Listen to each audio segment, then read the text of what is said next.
else is planning the future of transit for the region, and I think the folks in this room need to be doing that. And so I'm delighted that I think this is an important first step.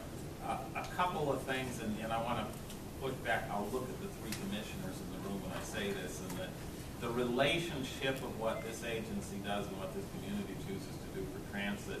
We need to define how that does or doesn't integrate with or relate to what the county wants to do with long-range transportation infrastructure funding. That was a huge issue when the Transportation Task Force met a few years ago. At that point in time, there was a decision to be partners and go it together. It's logical because there are needs across all the modes, and it's also logical from the perspective of dealing with the equity issue in terms of urban transit needs and suburban roadway improvement needs.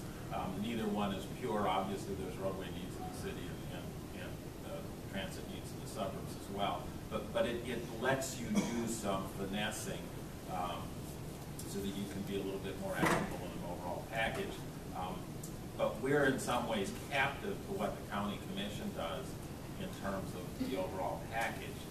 An alternative to that strategy is more of a go-it-alone, a transit-only initiative, and a transit-only referendum.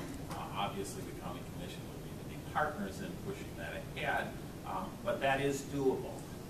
And in some ways, because of the complexity of these issues and the challenges with educating voters and explaining everything, there's some arguments and some logic for perhaps doing a transit-only one. I don't have strong feelings one way or the other. In terms of the level of funding, I like an 1/8 of a cent, and I like it for several reasons.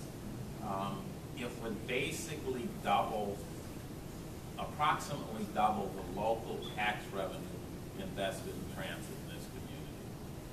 Now, there's not too many public agencies that wouldn't be ecstatic if somebody talked about doubling the local funding for that particular agency. Now, we can absorb that, but it's not trivial. I think that would be a dramatic improvement in service in the neighborhood of 50 to 80% improvement in terms of the miles of service. The other thing I like about it is it's almost insignificant from a voter perspective. It's huge for the agency, but it's not significant in terms of the impact on households. And I think it would desensitize people to the equity issue a little bit because it's such a modest ask. Whatever we raise locally, and if that's say 20 to 25 million with an 1/8 of a cent, it will be leveraged a little bit with some additional fare revenue. Obviously, you're expecting that new service to attract some new passengers and have some new rider to revenue that way. It would increase the formula calculations for both state block grant and federal formula grant. There are 3 variable formulas, so it's not going to be proportional. But as you expanded miles and ridership, that would filter back into those formulas over time.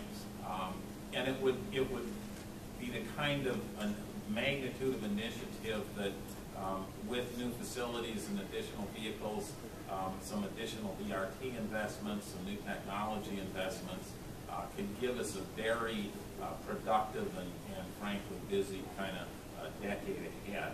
It's not an ultimate plan for the region, but I think it would be a very solid plan.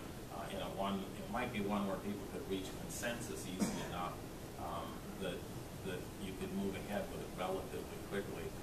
If you start to get asking much more money, then I think there's going to be a lot of demand for more details. And if, in fact, it kind of gets to the level where people are starting to talk about guideway projects and those kinds of things, we don't have a project that's mature enough to package for a referendum right now.